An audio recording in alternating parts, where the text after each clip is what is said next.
پھر اٹھنا پڑے گا جی بھائی جان. ور محمد و آل محمد صلوات.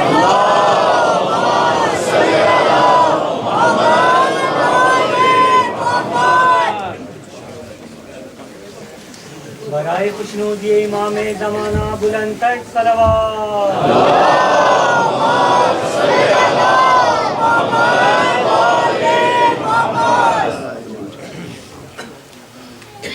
رحم اللہ من قرأ الفاتحہ.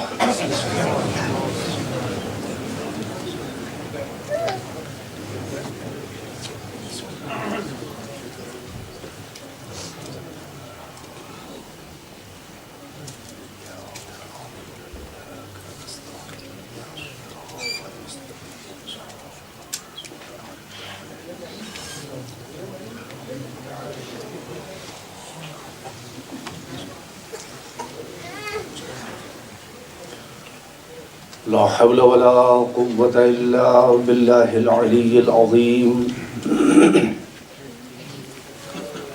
حسبنا الله ونعم الوكيل، نعم المولى ونعم النصير. أعوذ بالله السميع العليم من الشيطان اللعين اللئيم الرجيم. بسم الله الرحمن الرحيم.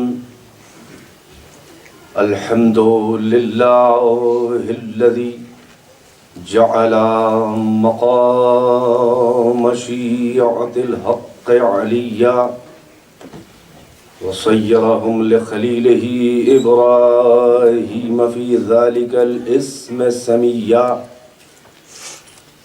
الذي بعد فلا يرى وقرب فشهد النجوى.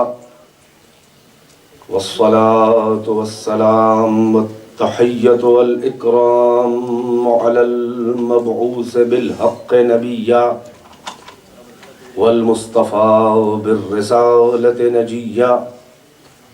العبد المؤيد والرسول المسدد والنبي الممجد والمصطفى الأمجد والمحمود الأحمد. الفاتح لمن غلق والخاتم لما سبق. فاتحة كتاب التكوين، خاتمة مصحف التدوين، سيدنا ومولانا وحبيب قلوبنا وطبيب نفوسنا وشفيع ذنوبنا أبي القاسم محمد.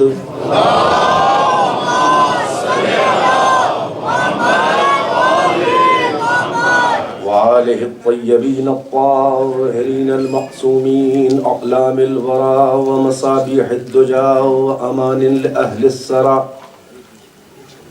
الذين أذهب الله عنهم الرجس وطهرهم تطهيرا.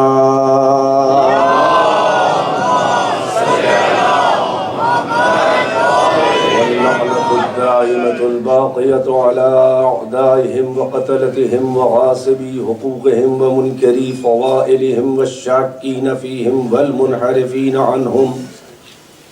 أما بعد فقد قال الله تبارك وتعالى في القرآن الحكيم وهو أصدق القائلين وقوله الحق. بسم الله الرحمن الرحيم. الحمد لله رب العالمين الرحمن الرحيم مالك يوم الدين. إياك نعبد وإياك نستعين. اهدنا الصراط المستقيم صراط الذين أنعمت عليهم غير المغضوب عليهم ولا الضالين. صلوات بر محمد وآل محمد.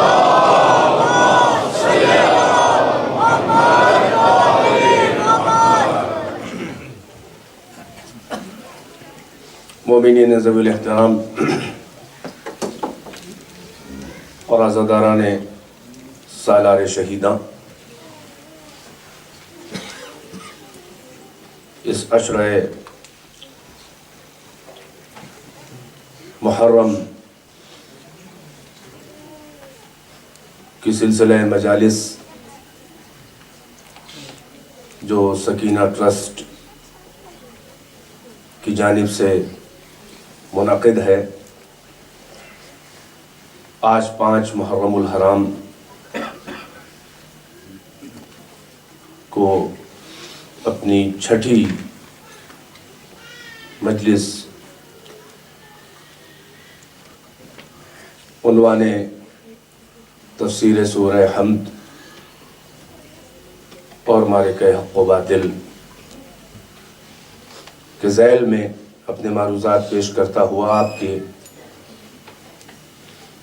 اذہان عالیہ اور محترم سماعتوں اور فکروں کو اس منزل تک لے آیا تھا کہ ایاک نعبد و ایاک نستعین،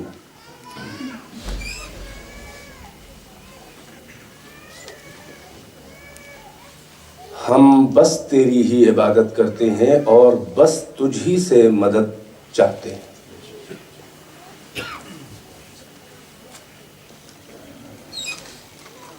میں نے عرض کیا جیسا کہ یہ سورہ حمد جو ہے مکمل سلیقہ بندگی بھی سکھاتا ہے اور ادائے زندگی بھی۔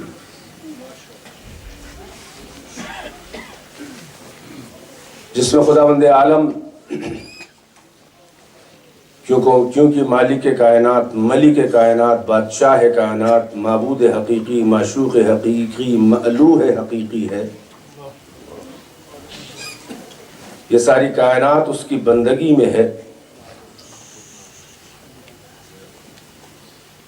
لہذا خود بخود کائنات اپنے منعم اور اپنے خالق اور اپنے محسن کو پہچانتی ہے، لہذا کائنات کی ہر شے جو ہے وہ نذرانہ بندگی پیش کر رہی ہے۔ مگر کیونکہ انسان کو اللہ نے عقل دے کر صاحب اختیار بنایا، چنانچہ اس کے لیے خصوصی قانون بھیجا اور سلیقہ بندگی سکھایا کہ جب کبھی میری بارگاہ میں آؤ اور مجھ سے شرف ہم کلامی حاصل کرو تو کہو کہ ایاک نعبد و ایاک نستعین، ہم بس تیری ہی عبادت کرتے ہیں اور بس تجھ ہی سے مدد کے طلبگار ہیں۔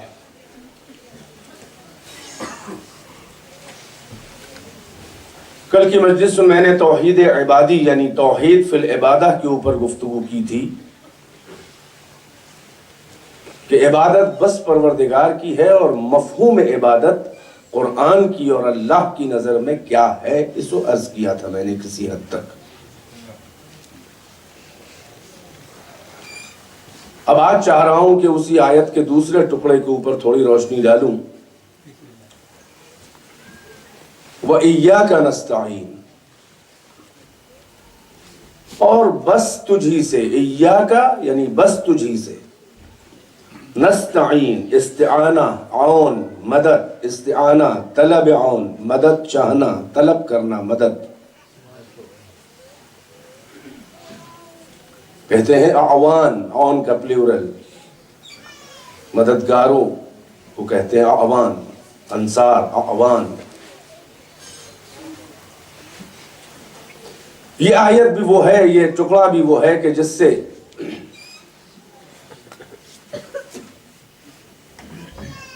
وہ ٹولہ کہ جو شرک اور توحید کا فرق نہیں جان پاتا،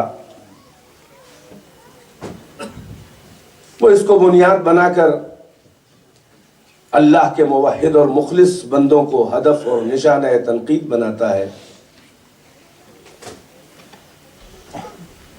اور پھر ایک فتووں کا بازار، شرک کے فتووں کا بازار کھل جاتا ہے، ہر بات انہیں شرک لگنے لگتی ہے، کسی سے بھی کوئی مدد مانگو انہیں شرک لگنے لگتا ہے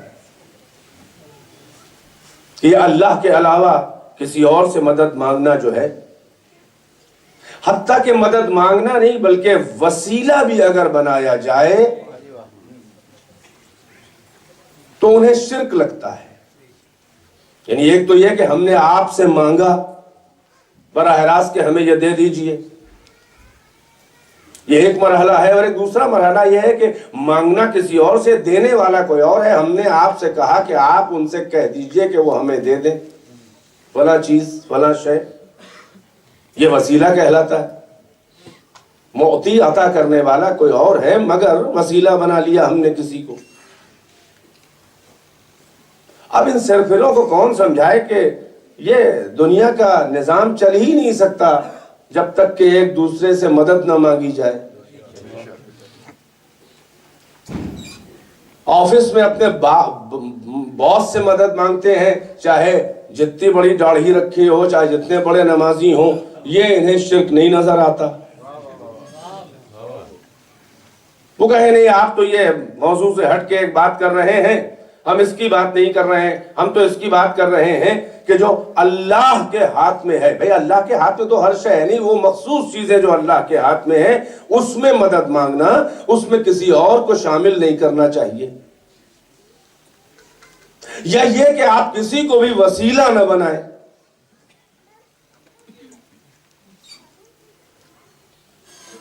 اب قرآن کی آیتوں سے پوچھا جائے کہ ان کی بات صحیح ہے کہ غلط ہے۔ میں نے عرض کیا کہ ہر بات کا حل تو قرآن کے اندر موجود ہے۔ یہ بتائیے کہ خلق کرنا اللہ کا کام ہے۔ مجھے کل کی آیت نہیں دہرانی ہے، اس میں بھی ایک اشارہ موجود ہے، مگر کل پڑھ چکا ہوں لہذا اسے نہیں پڑھوں گا۔ خلق کرنا اللہ کا کام ہے،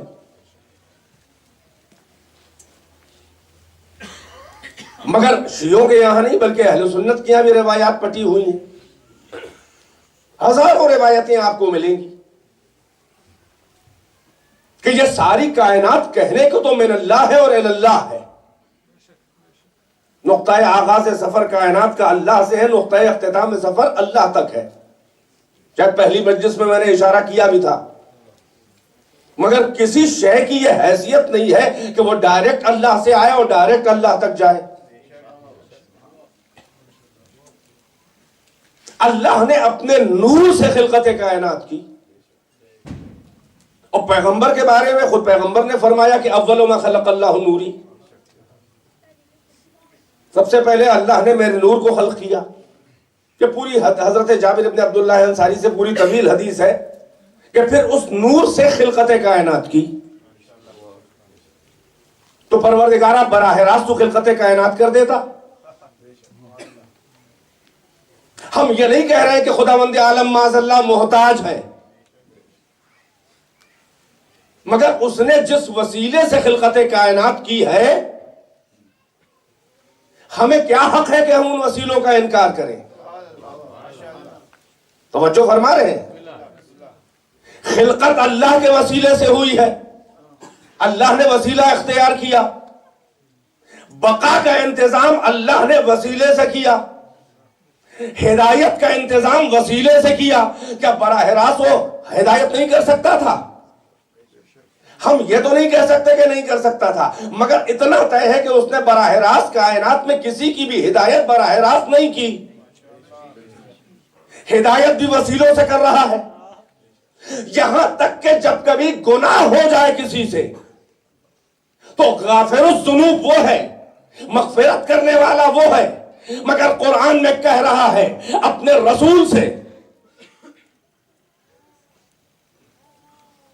کہ اگر یہ آپ کی خدمت میں آئیں، اگر یہ لوگ رسول کی خدمت میں آئیں اور یہ ہم سے استغفار کرے اور رسول ان کے لیے ہم سے استغفار کرے، لَوَجَدُ اللَّهَ تَوَّابًا رَحِيمًا، تو یہ اللہ کو توبہ قبول کرنے والا اور رحم کرنے والا پائیں گے۔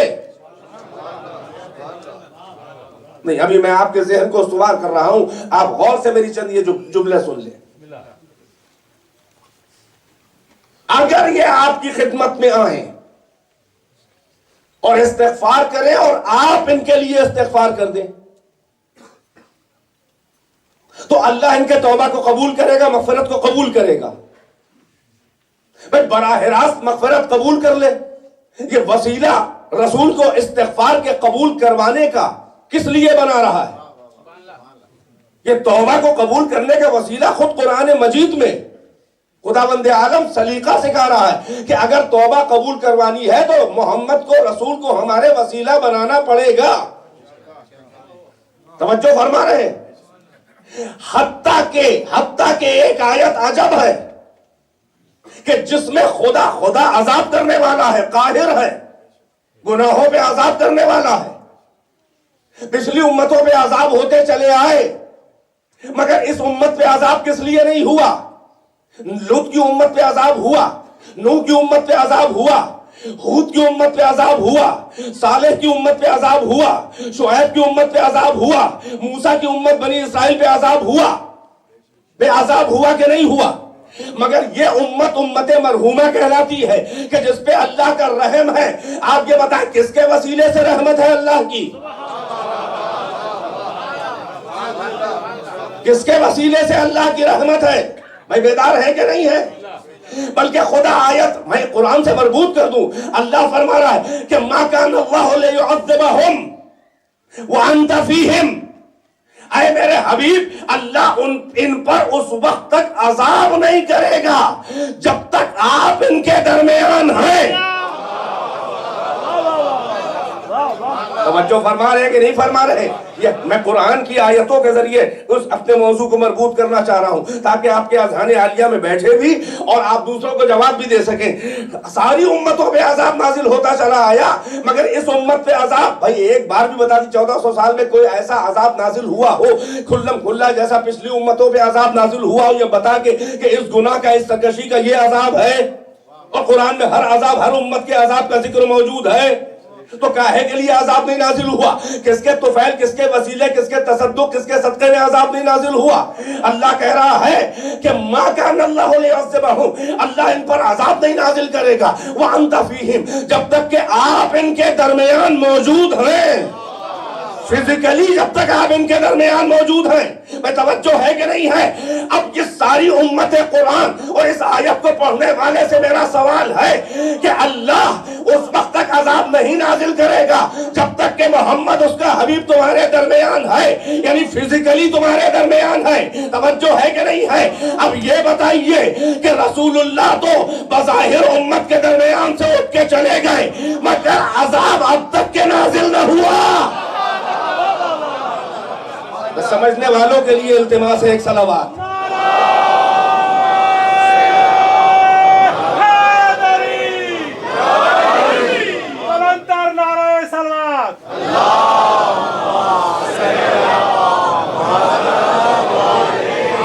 اور صرف قرآن کی آیتیں ہیں، سنتے چلیے۔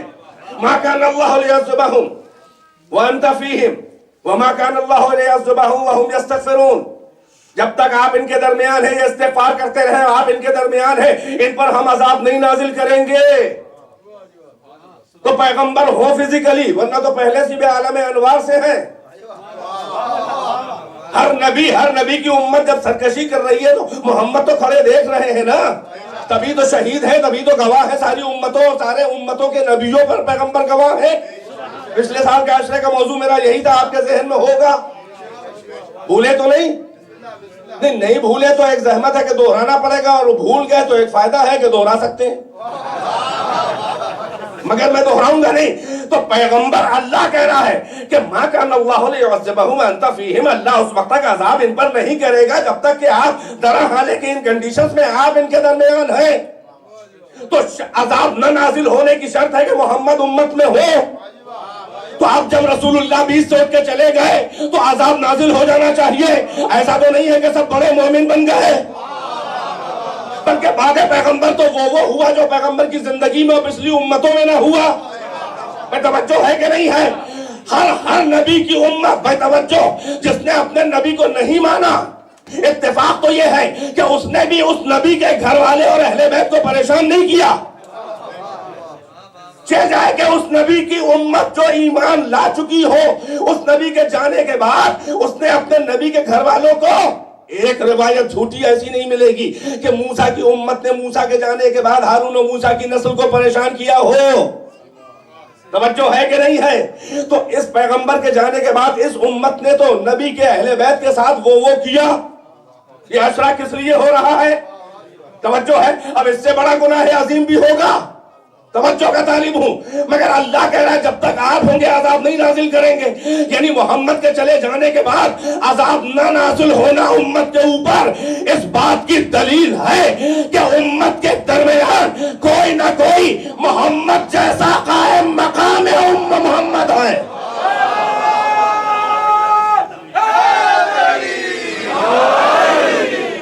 ایک بالکل کے پر محمد وآل محمد صلوات۔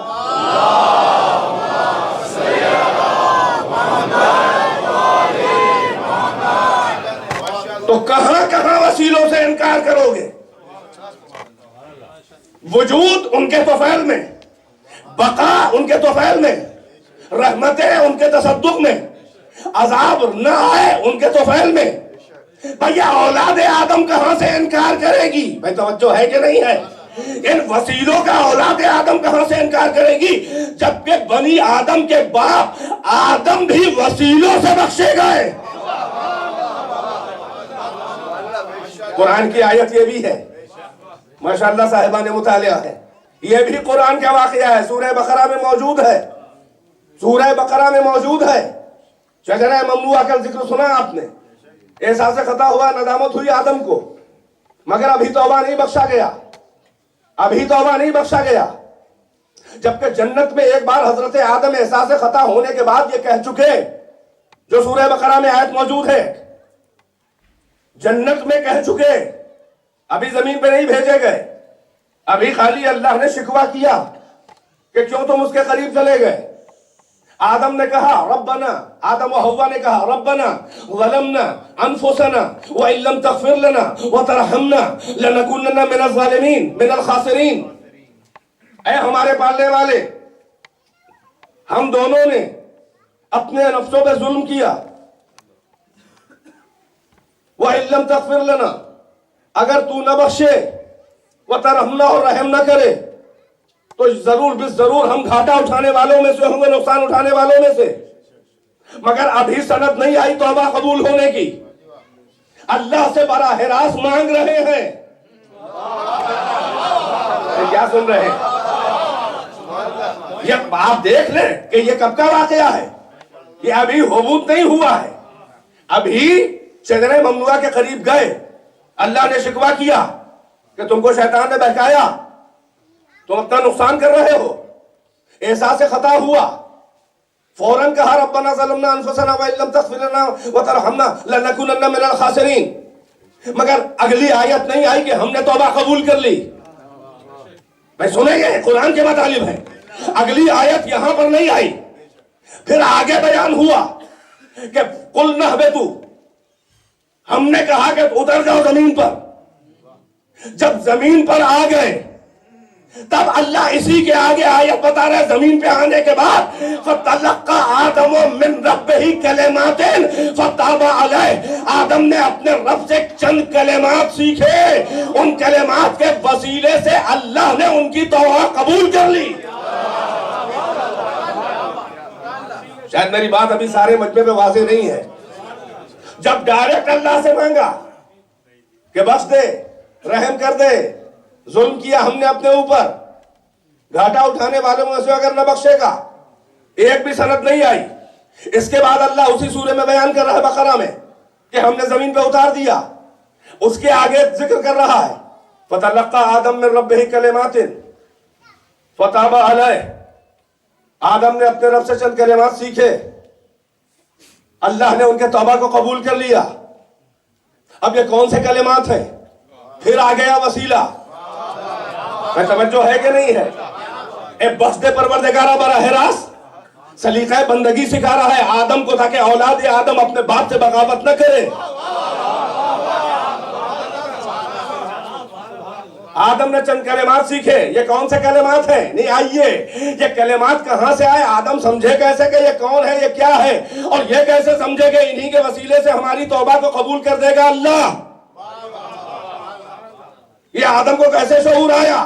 یہ شعور اس وقت آیا کہ جب حکم سجدہ ہوا اور فرشتوں نے احتجاجاً کہا، یاد ہے آیت، جب اللہ نے کہا انی جاعل فی الارض خلیفہ، ہم زمین پہ خلیفہ بنانے والے ہیں، تو فوراً فرشتوں نے ایک احتجاجی لہجے میں ذرا سے دبے ہوئے لہجے میں کہا اتجعل فیہا من یفسد فیہا ویسفک الدماء ونحن نسبح بحمدک ونقدس لک قال انی اعلم ما لا تعلمون۔ کیا ایسوں کو بنائے گا خلیفہ زمین پر کہ جو فساد کرے، خوریزی کرے، در حالے کہ ہم تیری حمد کی تسبیح، تیری حمد کرتے ہیں، اس کی تسبیح کرتے ہیں۔ ذرا سے روٹ لہجے میں، ذرا سے مشیت کا ذرا سا لہجہ اور ٹون بدلا، انی اعلم ما لا تعلمون، یقیناً جو میں جانتا ہوں تم لوگ نہیں جانتے۔ بڑا بزرگانہ مبہم اور مجمل اشاروں میں ایک جواب، مشیت کے بدلے ہوئے تیور دیکھ کے فرشتوں کو احساس خطا ہوا۔ توجہ ہے کہ نہیں ہے؟ احساس خطا ہوا، اور اس کے بعد اب جب حکم ہوا کہ انی خالق بشرم من طین فاذا سویتہ نفخت فیہ من روحی فقعوا لہ ساجدین، ایک دوسرا اعلان ہے۔ پہلا اعلان ہے خلیفہ بنانے جا رہا ہوں، یہ نہیں کہ کون۔ دوسرا اعلان ہے کہ ہم ایک بشر بنانے جا رہے ہیں مٹی سے، جب اس کو سنوار دے کے سب کے سب سجدے میں گر جانا۔ فسجد الملائکۃ کلہم اجمعون الا ابلیس ابا واستکبر وکان من الکافرین، سب کے سب ملائکہ سجدے میں گر پڑے ابلیس کو چھوڑ کر، اس نے بڑپن دکھایا، انکار کیا، کافر ہو گیا۔ توجہ کا تعلیم ہوں۔ اب فرشتوں کو ظاہر ہے کہ اللہ نے یہ جو جواب دیا تھا کہ جو میں جانتا ہوں تم نہیں جانتے، بھائی معصوم فرشتے تھے، یہ اللہ کی صحابیت میں تھے، لہذا اعتراض نہ کیا۔ اگر یہ رسول اللہ کی صحابیت میں ہوتے تو بات ہی آگے نہ بڑھنے دیتے۔ مگر معدب بدتمیز نہیں ہے، معدب اللہ کی صحبت کے، اس نورانی صحبت کے وہ لوگ صحابی ہیں، اور وہ فرشتے جو ہیں وہ اس جواب مبہم کا، اس جملے کا جواب تلاش کرتے رہے کہ کہیں تو کوئی مصداق ملے۔ اب اللہ نے قلب ملائکہ کی تسکین کے لیے ایک مقابلہ کرایا۔ سن لے کلمات کی تفسیر کیا ہے، مقابلہ کرایا۔ پھر یہ بھی سورہ بقرہ میں سارے واقعات ہیں، وہیں سے پڑھ رہا ہوں۔ اب اللہ ارشاد فرما رہا ہے کہ وَعَلَّمَ آدَمَ الْأَسْمَاءَ كُلَّهَا، ہم نے آدم کو سارے اسماء، الاسماء اسم کا پلیورل، اسماء جمع، اس پر الف لام استغراق، یعنی جب عربی کا قاعدہ ہے کہ جب کسی لفظ کے جمع پلیورل پر الف لام استغراق آ جائے تو اس قسم کی جتنی چیزیں ہیں جو بھی تصور میں آ سکتی ہیں وہ سب اس میں شامل ہیں۔ علم آدم الاسماء، الاسماء کا مطلب سب اسماء، پھر آگے اور تاکید ہے کلہا، سب اسماء، کل کے کل، سارے کے سارے، کوئی نہ رہ جائے۔ یہ احاطہ علم آدم ہے۔ توجہ ہے کہ نہیں ہے کہ اللہ نے آدم کو سارے اسماء کی تعلیم دی۔ ثم عرضہم علی الملائکہ، میں کیا کروں، یہ زبان عربی ہے، یہ قرآن ہے، اور ہم امت قرآن ہیں، ہم کو سمجھنا پڑے گا کہ قرآن کے کون سے لفظ میں کون سی باریکی اور کون سی گہرائی اور گہرائی ہے، کیونکہ میں نے تفسیر کے ساتھ تعویل حقیقی کا بھی وعدہ کیا ہے، یعنی تفسیر باطنی، لہذا وہ بھی پیش کرتا جا رہا ہوں، ساتھ ہی ساتھ محرمان سخن محسوس کر رہے ہیں۔ اللہ فرما رہا ہے وَعَلَّمَ آدَمَ الْأَسْمَاءَ كُلَّهَا، ہم نے آدم کو سارے اسماء کی تعلیم دے دی۔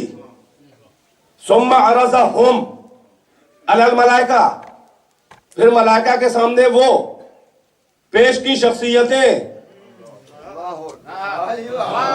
اور زبان عربی کا قاعدہ یہ بھی ہے کہ جب کسی غیر جاندار چیز جس کی جان نہ ہو، جب اس کا پلیورل آئے تو وہ پلیورل جو ہے وہ مؤنث کے حکم میں آتا ہے، اس کی پروناؤن فیمینین آتی ہے۔ توجہ ہے کہ نہیں ہے؟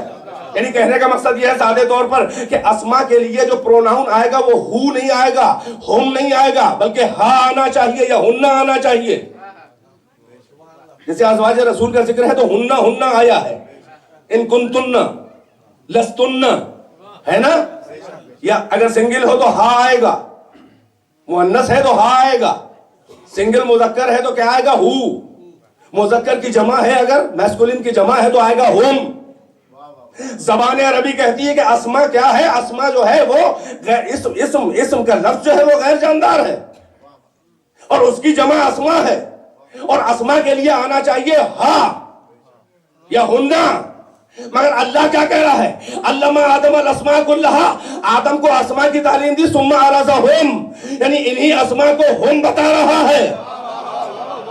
اور یہ یاد رہے کہ غیر جاندار کے لیے ہا یا ہن آتا ہے، مگر ہم جو ہے وہ جاندار کے لیے آتا ہے، ذوی العقول کے لیے آتا ہے،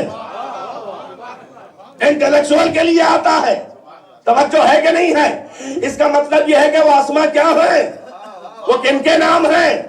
کچھ شخصیتیں ہیں کہ جن کو اللہ کہہ رہا ہے کہ یہ بعض شخصیتیں ہیں جو انٹلیکچوئلز ہیں۔ میں بیدار ہے کہ نہیں ہے؟ ثم عرضهم على الملائکہ فقال انبئونی باسماء هؤلاء ان کنتم صادقین۔ ملائکہ سے کہا کہ وہ جو تم نے دعویٰ کیا تھا کہ تم خلافت کے حقدار ہو، اگر تم اپنے دعویٰ خلافت میں سچے ہو تو ان شخصیتوں کے نام بتا دو۔ آدم کو نام بتائے، شخصیتیں نہیں بتائیں، ملائکہ کو شخصیتیں پیش کی، نام نہیں بتائے۔ امتحان برابر کا ہے، بھائی توجہ ہے کہ نہیں ہے؟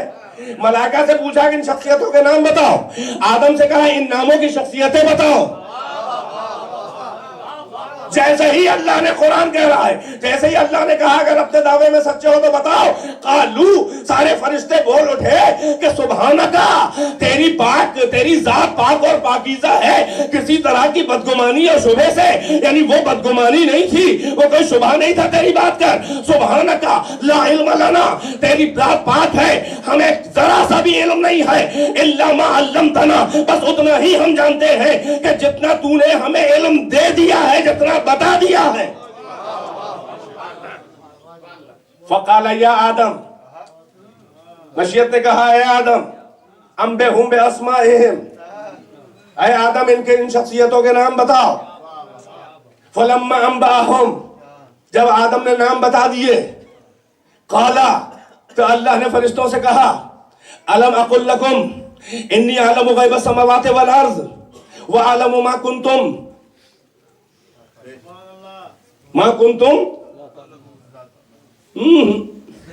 ہے سورہ بقرہ ہے یہ۔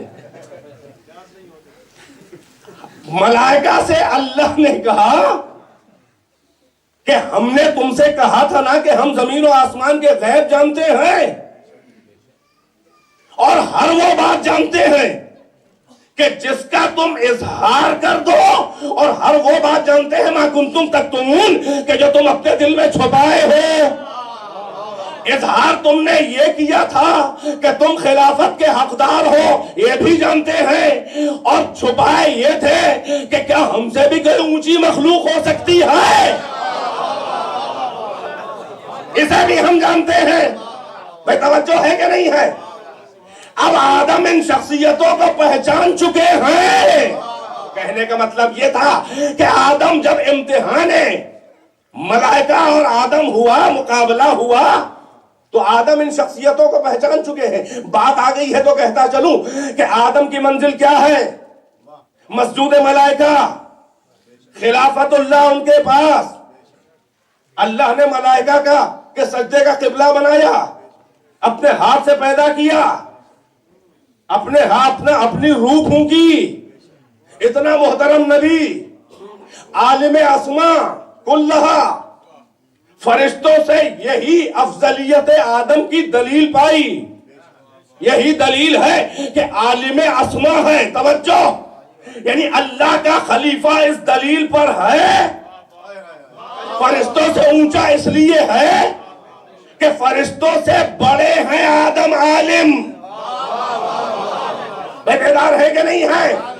یعنی یہ بھی طے ہو گیا کہ معیار خلافت اللہ سیاست نہیں ہے بلکہ علم ہے۔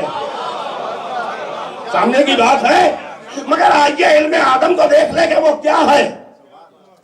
اللہ کہہ رہا ہے کہ اسماء کی تعلیم دی ہے۔ بڑی عجیب منزل ہے علمی، مگر آپ کا ساتھ چاہیے۔ اسماء، ناموں کی، نیمز کی تعلیم اللہ نے دی، ساری کائنات کی چیزوں کے نام بتا دیے۔ آدم کو ہر شے کا نام بتا دیا، اسم سے مسمى، نام سے پرسنالٹی ملا سکتے ہیں۔ اس شے کا یہ نام، اس نام کے بدلے یہ شے۔ توجہ ہے کہ نہیں ہے؟ مگر کسی بھی شے کی باطنی اور اندر کی حقیقت کے عالم نہیں ہے آدم۔ بھائی میرا خاص مجمع، توجہ کا طالب ہے۔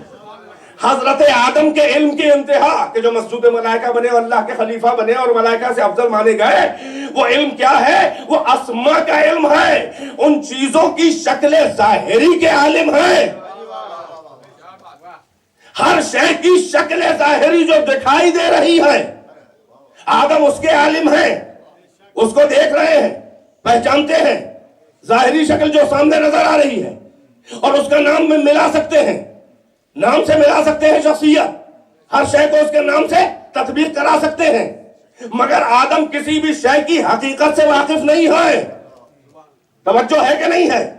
حقیقت سے واقف نہیں ہے، مگر محمد و آل محمد کی علم کی منزل سنیں کیا ہے؟ آدم عالم اسما ہے، محمد و آل محمد یہ 14 کائنات کی ہر شے کی اندر کی حقیقت کے عالم ہیں۔ وجہ کیا ہے؟ آدم بعد میں آئے ہیں، خلقت کائنات پہلے ہوئی ہے۔ نہیں غور فرمایا؟ آدم کب آئے ہیں؟ جب زمین کا فرش زمردی بچ چکا تب آدم آئے، جب عرش کا کہکشانی شامیانہ تانا چاہ چکا تب آدم آئے، جب قندیل شمس و قمر ٹانگی جا چکی تب آدم آئے، جب ستاروں کی راہ گزر بنائی جا چکی تب آدم آئے، جب افلاک گردش میں آ چکے تب آدم آئے، جب صفحات سماوات بچھائے جا چکے تب آدم آئے، جب دریا میں روانی آ چکی تب آدم آئے، جب موجوں میں طغیانی آ چکی تب آدم آئے، جب شمی میں گل دوش ہوا پہ سفر کر کے مشام جاں کو معطر کر چکی تب آدم آئے، جب پہاڑوں کے دروں میں نسیم سحاری گنگنا کے ذوق نغمگی کو تسکین دے چکی تب آدم آئے، جب زمین پر سبزہ لہلہا چکا تب آدم آئے، جب سیاروں میں گردش آ چکی تب آدم آئے، جب خلقت شمس ہو چکی تب آدم آئے، جب خلقت قمر ہو چکی تب آدم آئے، جب خلقت نجوم ہو چکی تب آدم آئے، جب خلقت ابلیس ہو چکی تب آدم آئے۔ توجہ ہے کہ نہیں ہے؟ ہر شے کی شکل ظاہری کے تو عالم ہیں، نام جانتے ہیں، مگر حقیقت اس لیے ہی نہیں جانتے کہ ان کے سامنے وہ شے پیدا نہیں ہوئی ہے۔ بھائی توجہ ہے کہ نہیں ہے؟ آدم سے لے کر ہر نبی عیسیٰ تک یہ خلقت کائنات کے بعد ہیں، اور محمد و آل محمد خلقت کائنات سے پہلے ہیں۔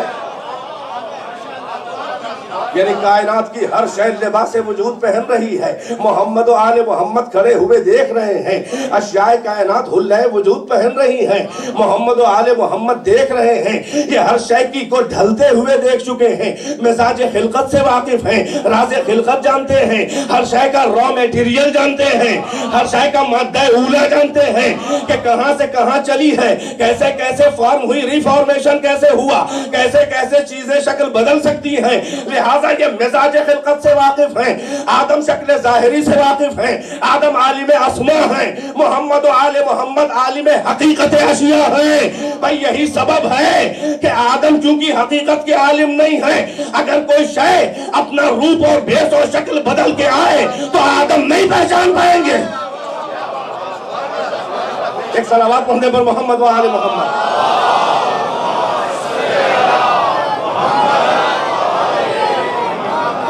ایک سے بہتر سارا مجموعہ الجھو کے پاس پر محمد و آل محمد بلندتر صلوات۔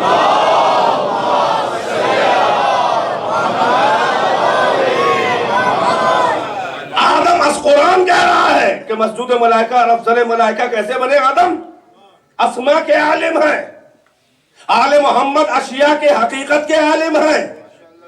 یہی سبب ہے کہ اگر کوئی شے اپنا بھیس بدل دے تو آدم دھوکہ کھا سکتے ہیں۔ اب بھی اذان عالیہ نہیں پہنچے، بھئی جنت کے اندر کون بھیس بدل کے آیا تھا؟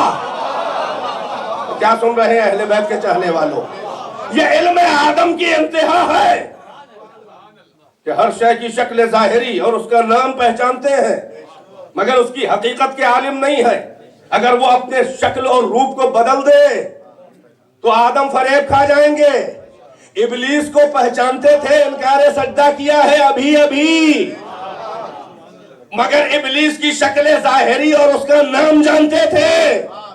توجہ ہے کہ نہیں ہے؟ مگر جیسے ہی ابلیس اژدہے کی شکل میں بھیس بدل کے آیا جنت میں، شکل بدلی اور حضرت آدم نہ پہچان پائے۔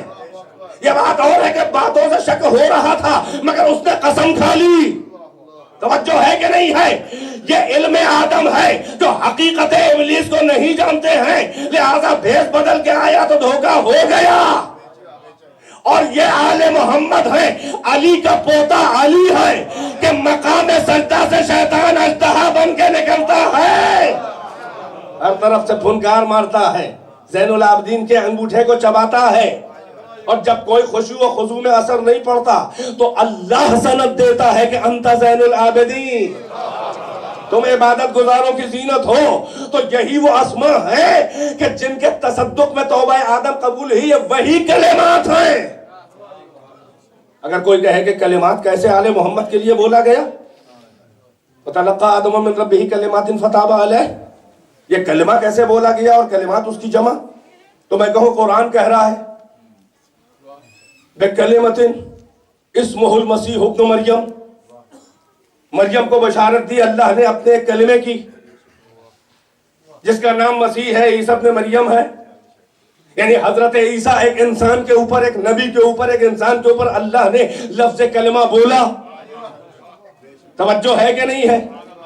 حضرت عیسیٰ کلمہ ہے تو محمد آل محمد کلمات ہیں۔ اب روایات بتا رہی ہیں کہ آدم نے کہا اللہم بحق محمد و علی و فاطمہ والحسن والحسین، پروردگارہ محمد و علی و فاطمہ حسن حسین کے تصدق میں میری توبہ قبول کر لے، میری خطا معاف کر دے۔ اسی کو اللہ نے کہا فَتَلَقَّى آدَمُ مِن رَبِّهِ فَكَلِمَاتٍ فَتَابَ عَلَيْهِ، آدم نے چند کلمات کے وسیلے سے ہم سے توبہ مانگی تو ہم نے توبہ قبول کر لی۔ توجہ ہے کہ نہیں ہے؟ یعنی آدم وسیلہ بنا رہے ہیں اپنے توبہ کو قبول کروانے کے لیے محمد و آل محمد کو۔ اب آج اولاد آدم کو یہ شرک نظر آتا ہے تو ہمیں مشرک نہیں کہہ رہے ہو، حقیقت میں تم اتنے نالائق آدمی ہو کہ اپنے باپ کو مشرک بنانا چاہ رہے ہو۔ ایک صلوات پر محمد و آل محمد۔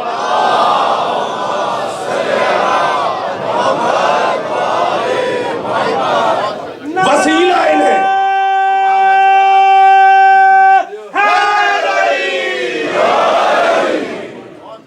وسیلہ برداشت نہیں ہے، وسیلہ برداشت نہیں ہے۔ انہیں یہ نہیں معلوم کہ وسیلوں کے منکر غیر معتبر ہو جاتے ہیں۔ اللہ کہہ رہا ہے ہم نے پیدا کیا کس وسیلے سے؟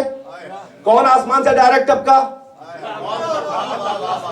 یہ جو بڑے بڑے شرک کا فتویٰ دینے والے ملا، ان کے وسیلوں سے انکار کو وسیلے سے بڑی وحشت ہے، اور وسیلہ شرک ہے۔ اسی شرک کی تو آپ جو ہے وہ پیداوار ہیں۔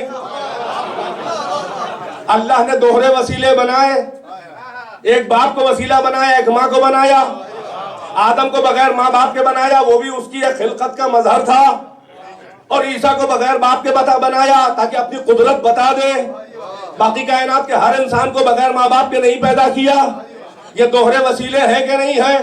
اور وسیلہ اتنا اہم ہے کہ اگر آپ نے اپنے وسیلے سے انکار کر دیا، ولادت کے وسیلے سے انکار کر دیا، تو سماج میں ذلیل ہو جائیں گے، رسوا ہو جائیں گے۔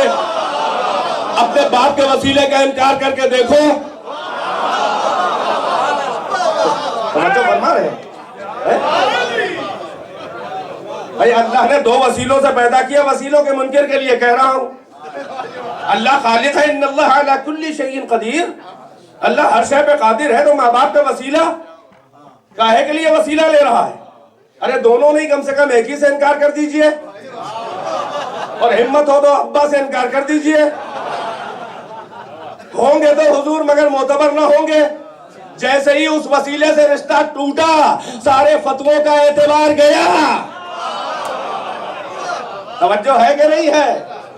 تو وسیلوں کا منکر جو ہے وہ غیر معتبر ہوتا ہے، اور جو اپنے وسیلے سے انکار کر دے، ماں باپ سے پیچھا چھوڑائے، اسے حق والدین کہتے ہیں۔ تو آئے ملا سن، تیری ولادت کے لیے ظاہری طور پہ ماں باپ وسیلے ہیں، اور کائنات کی خلقت کے لیے محمد و آل محمد وسیلے ہیں۔ جیسے یہ دو باپ و ماں ہے تمہارے، ویسے ہی پیغمبر نے فرمایا کہ انا و علی ابوا ہذہ الامہ، ہم اور علی اس امت کے دو باپ ہیں، اور باپ کے وسیلے سے انکار ذلیل کر دیتا ہے۔